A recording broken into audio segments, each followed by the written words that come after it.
know that feeling when you post something online and immediately check to see if anyone liked it? That little dopamine hit when the notification pops up? Here's the thing, that's not just a habit. It's a design. And if you're a millennial, you were the first generation in human history to grow up inside that design. You didn't choose it. You were born into it. While every generation before you got feedback from parents, teachers, and friends in real time, face to face, you got something different. You got scalable feedback, instant, quantified, gamified, and it didn't just change how you communicate. It rewired how you think, how you value yourself, and how you make decisions. This isn't about social media addiction. This is about something way deeper. Once you see the feedback loop, you can't unsee it. And today, we're going to pull it apart, piece by piece. Let's go. Let's start at number 8. The feedback used to be slow. So let's rewind.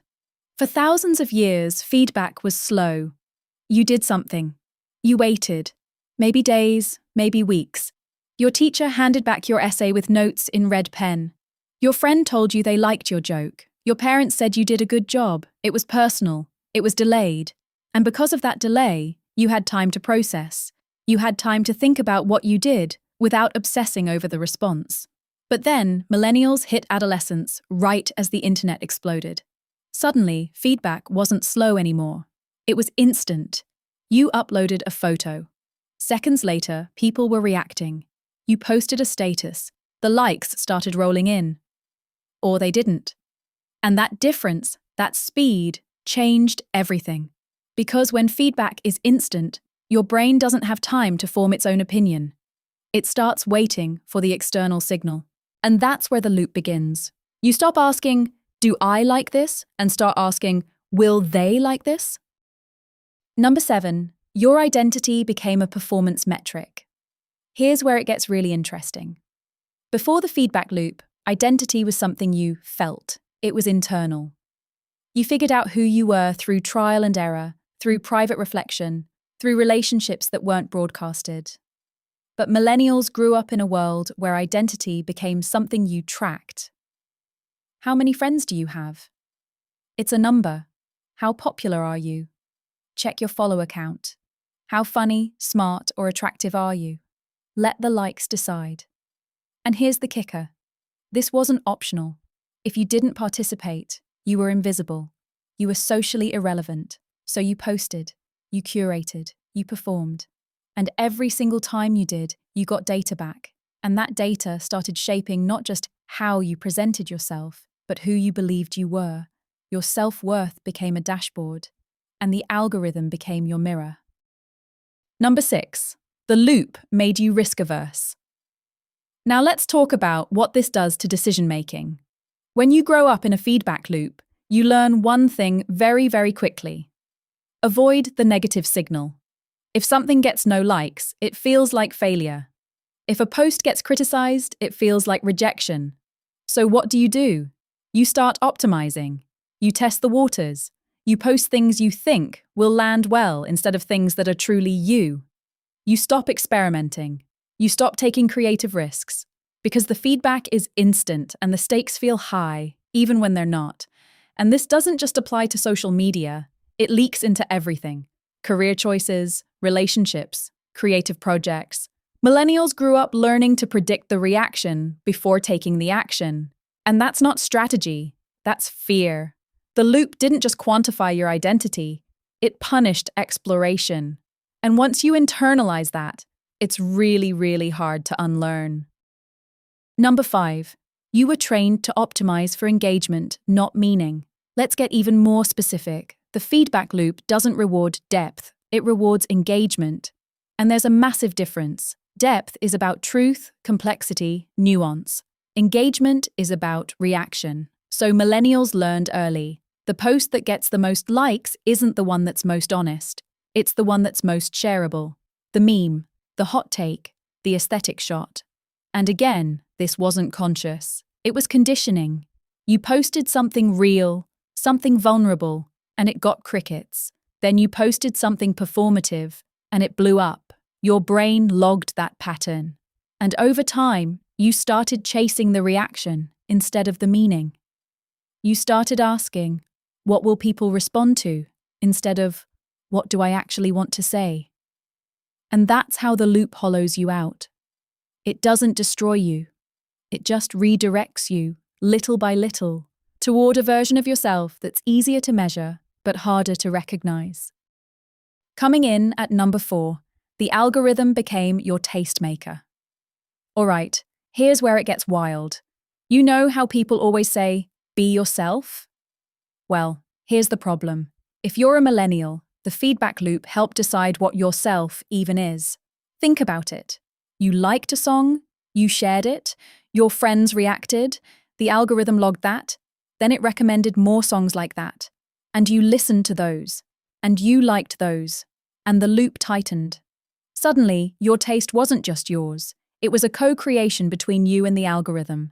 The same thing happened with your opinions, your humor, your politics, even your relationships. The system observed what you engaged with and then fed you more of it, reinforcing that version of you. And the scariest part? You probably didn't notice. Because it felt like choice. It felt like discovery. But the algorithm wasn't showing you what you might love. It was showing you what you'd already proven you'd click on. So the question is, how much of your personality is actually yours? And how much of it is just optimized? Number 3, you learned to measure connection instead of feeling it. Let's talk relationships. Before the feedback loop, connection was something you felt. You knew you were close to someone because you felt safe around them. You trusted them. You missed them when they were gone. It was intangible, unquantifiable, and deeply personal. But millennials grew up in a world where connection became something you could count. How many texts did they send? Did they like your post? Did they comment? How long did they take to respond? And here's the brutal part. That data started replacing intuition. You stopped trusting your gut about whether someone cared about you and started trusting the metrics. And relationships started optimizing for visibility instead of depth. People stopped asking, do I feel good with this person? And started asking, are they engaging with me publicly? The feedback loop turned love, friendship, and intimacy into performance. And once you start measuring connection, you stop feeling it. Because real connection isn't loud, it's not quantifiable, it's quiet. And the loop made you forget how to hear it. Number 2, the loop created a new kind of anxiety. Here's the thing about anxiety. It's not just about fear, it's about uncertainty. And the feedback loop is an uncertainty machine. Because here's how it works. You post something and then you wait. And in that waiting, your brain spirals. Did they see it? Why haven't they responded? Did I say something wrong? Should I delete it? And even when the feedback comes, it doesn't resolve the anxiety. Because now you're comparing. Why did that post get more likes than this one? Why did they respond to someone else but not me? The loop doesn't give you peace. It gives you more questions. And this created a whole generation that's constantly monitoring, constantly second-guessing, constantly performing damage control on their own image. Millennials didn't just grow up online. They grew up on stage, with an audience that never stops watching and never stops judging. And you can't turn it off, because turning it off means disappearing, and disappearing feels like failure. So the anxiety just compounds forever. And finally, at number 1, breaking the loop requires unlearning everything. And here's the final piece. The feedback loop isn't something you escape by deleting an app or taking a break from social media. It's deeper than that. It's in how you think. It's in how you evaluate yourself. It's in how you make decisions. Breaking the loop means unlearning the idea that your value comes from external signals. It means sitting with uncertainty without needing immediate validation. It means creating things that might never be seen and being okay with that. It means choosing depth over engagement, meaning over metrics, connection over performance. And that's hard, because your brain has been wired to seek the feedback. The loop taught you that if something doesn't get a response, it didn't matter. But that's a lie. The most meaningful parts of life are often invisible. They're not shareable. They're not quantifiable. and they won't trend. The loop made you forget that. But here's the truth. You existed before the metrics, and you exist beyond them. The loop doesn't define you. It never did. It just made you forget how to define yourself. So here's the synthesis. Millennials were the first generation raised inside a feedback loop. And that loop didn't just change how you use technology. It changed how you think, how you value yourself, and how you connect with others. It made your identity measurable. It made your decisions risk-averse. It turned meaning into metrics and connection into performance. It created a new kind of anxiety that never turns off. And it did all of this invisibly, one notification at a time. But here's the powerful part. You can break it. Not by deleting apps, but by unlearning, by choosing uncertainty, by creating without needing a response, by valuing depth over data.